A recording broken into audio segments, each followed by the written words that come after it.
Hey, it's Clay at claytrader.com. Let's talk about how the stock market works. And I want to show you a very quick, easy way to understand how all of this works. And when I say stock market, what I'm actually saying is any sort of financial market, such as the cryptocurrency market, the Forex market, the futures market, any kind of market, quote unquote. This is how it works.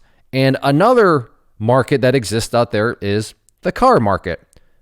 Buying a car is something that you've already done before. Maybe you will be doing it very soon. But the idea here is that odds are, in some form or another, you already know how the stock market works. You just haven't had it explained in a more relatable way. And I understand the stock market maybe comes across as being very complex. And sure, it does have its complexities. But at the core, from a 101 standpoint, how the stock market works is very, very straightforward. And quite frankly, it's exactly like if you were to buy a car. So if you were to buy a car, how does this all work? And I'm not trying to insult your intelligence. I'm just truly trying to show you that how the stock market works is not complicated. It's a situation where you're going to be like, oh, that's it. So if I do my job right, you're going to be looking at a very anticlimactic situation here. So the way a car works is you're going to be over here, right? So this is you, and you're looking at a car, okay? You're looking at that car right there. Now, what's going on with that car? Well, what's going on is that there is another person involved here, right? So over here, you're going to have somebody else. And who is this person? Well, this person is, let's just call it the SP, the salesperson, right? They are going to be talking to you as you look at this car, and they're going to be what? Trying to sell it to you, right? And with all of that, there's going to be some sort of situation over here where the salesperson is saying, hey, and I realize it'd be nice if cars actually cost this amount, but just to keep the numbers easy, let's say this salesperson is saying, hey, you know what? I want to sell you this car for $100. So what are they actually doing here? Well, they are asking you, hey, you know what? I want to sell you this car for $100. So that is the ask, right? They are asking you to buy the car for $100.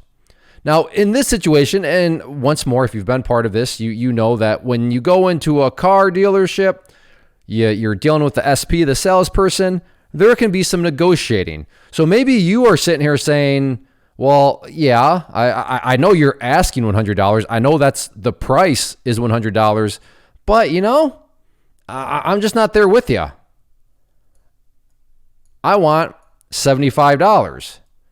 So what are you doing here? Well, you are throwing out what is known as, if this was an auction, you're throwing out a bid, right? You're going to bid $75. Somebody is asking you $100, but you're saying, yeah, I know that's what you're asking, but I'm going to go ahead and bid $75. I'm willing to buy for $75. And that's how it ultimately works, right? Somebody is asking you to purchase something for a certain price, and it is up to you to either accept it, say, okay, yeah, I'll buy for $100. You're asking $100, I'll pay for that. Or you can sit there and say, well, no, this is a free market. I have the choice. I have the opportunity to say, no, thank you. Now, I can't force you to do anything, but what I can do, because it's mutual, you can't force me to do anything, but what I can do is just sit here and say, you know what, no, I'm only willing to pay $75, or I'm only willing to bid $75. Now, think of it as like this, man. Well, okay. Now, this one isn't as prominent because, it's all this is implied. But when you walk into a grocery store, and let's just say this is no longer a car, this has become some kind of apple. Maybe more of a tomato. We're going to go with tomato. So when you walk in, what's going on? Well, that wasn't very smart, was it? There we go. What's going on with this tomato situation? Again, I realize the prices are way out of whack here. But if you were to walk in to the store, there's no salesperson, right? What there's going to be is some sort of price tag. And let's just say right on that tomato is $100. So what is going on here? The store, the establishment, the little stand, if you're at like some sort of farmer's market, but they're asking you, again, not through a salesperson, but through just simply a price tag, maybe a little sign that's on the table, they're asking $100 for that tomato. Now, at this point, this is where there's a little bit of a disconnect, because the way any sort of shopping experience is, whether that's a tomato, whether that's a t-shirt, whether that's a TV. Now, depending on where you're at, maybe this could exist, but let's just say it's a good old traditional big store. So Walmart, some sort of big grocery, Kroger, some sort of big grocery store chain where, okay, you can't really go and bid $75, right? You can't be like, well, because you're not going to talk to the price tag. Well, Mr. Price Tag, I'm willing to buy it. I'm willing to bid $75. Now, I suppose you could go to a manager and be like, hey, I want to buy for $75. I'm bidding $75 for this tomato. But they're going to be like, yeah, sorry, there's nothing I can do, right? There's just this. I mean, you're buying a tomato. This is a grocery store. You don't go, at least from what I'm aware of, you don't go into Walmart and start to negotiate for tomatoes. Now, could you? Yeah, you could. I'm just not sure they have any sort of policy where they're going to start negotiating with you as a consumer. Now, from a car dealership perspective, it's more expected. But the idea here at the core is this is a free transaction. There are actually two prices here, right? Think about it. In the car, tomato, if this was a t-shirt, the two prices are what? You have what somebody is asking for it, and then you have what somebody is bidding for it, right? So all prices or all dynamics in any sort of exchange actually has two prices. There's a little competition going on. It's a little miniature auction. Somebody is asking a price and then somebody is bidding for a price. Now, in the situation such as the apple, yeah, you can the tomato, you can either, see, that's such a good drawing. I can't even tell, is that an apple or tomato? But in the tomato, if you want to accept, well, then you're just going to do $100, right? Or you're going to wait for it to maybe go on sale, which is the store's way of saying, okay, fine, we'll give for $75 because it's now on sale. But of course, you'd have to wait for a little bit of time. Now, let's just replace all this with no longer a car, no longer an apple, but a stock. And let's just say this stock is for, well, let's go with Apple, right? So in other words, ticker symbol AAPL. Now, somebody in the market owns a share. They own stock in Apple. So a share just represents a stock. And somewhere in the market, now where this person is, who they are, you're not going to know that. They could be your next door neighbor. They could be across the world. But they're going to say, hey, I own one share of Apple. I'm willing to sell that to you for $80. I'm willing to sell that to anybody for $80. And then over here, you have a bunch of people, but I'm going to keep this very simple. We have you again, right? And you are saying, well, you have a choice here. You can buy Apple stock for $80, which is, again, the ask, right? The offer. So if you hear this terminology, well, what's the offer for Apple? Oh, what's the ask on Apple? All that means is, what are people trying to sell their Apple stock for? In this scenario, $80. But nobody's forcing you to buy at $80. It is a transaction that is up to you. And if you think Apple, for whatever reason, and this reason you can arrive at in many different situations, but if you believe that the stock of Apple is worth $60, well, you can go and you can say, I'm willing to buy it for $60. Now, this would all be done through what's known as an online broker. And that's video for another day. But in terms of how the stock market works, this is it. It is people trying to negotiate with one another. Some people believe that this thing is worth $80. This person and you're saying, no, I think it's worth $60. So here's the quiz. What is this over here known as? This is the ask. And then over here, what is this known as? This is known as the what? What are you doing? You are bidding, the bid. And that is legitimate market lingo right there. You have the ask, you have the bid.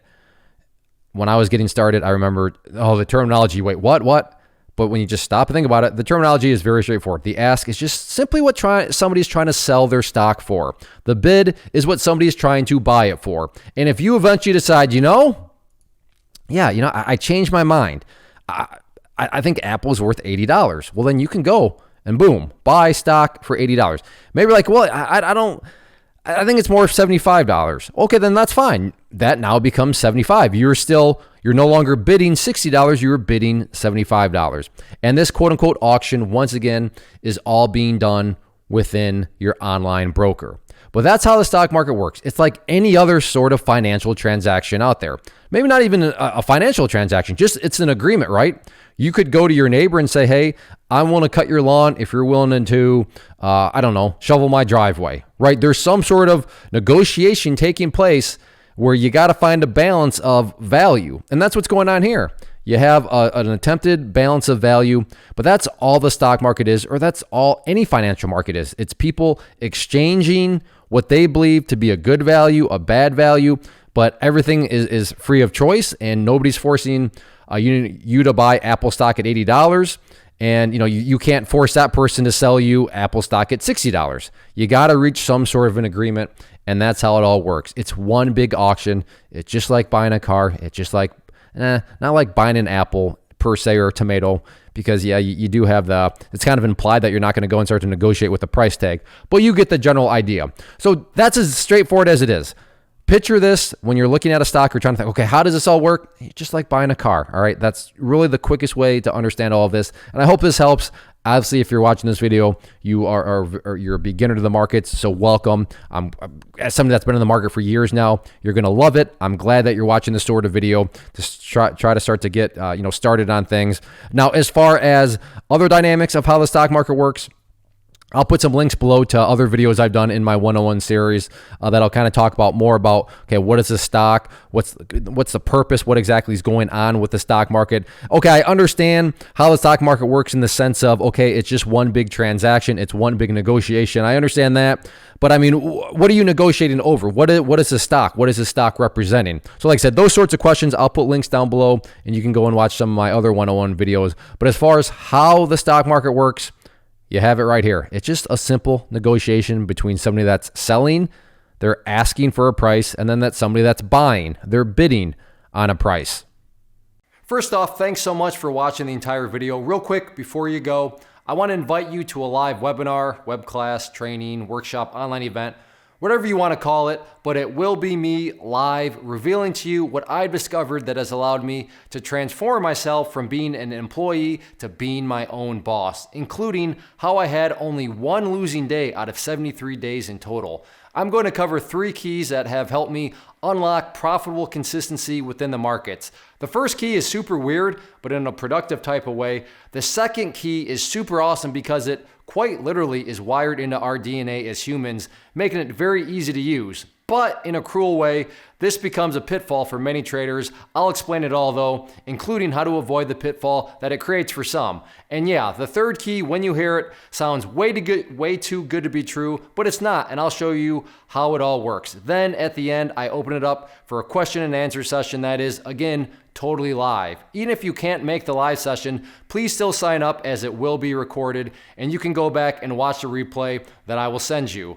Click the image on the screen or click the link down in the description box so you can get the date and time and claim your spot, which I should note is limited due to the fact that this truly is a live event.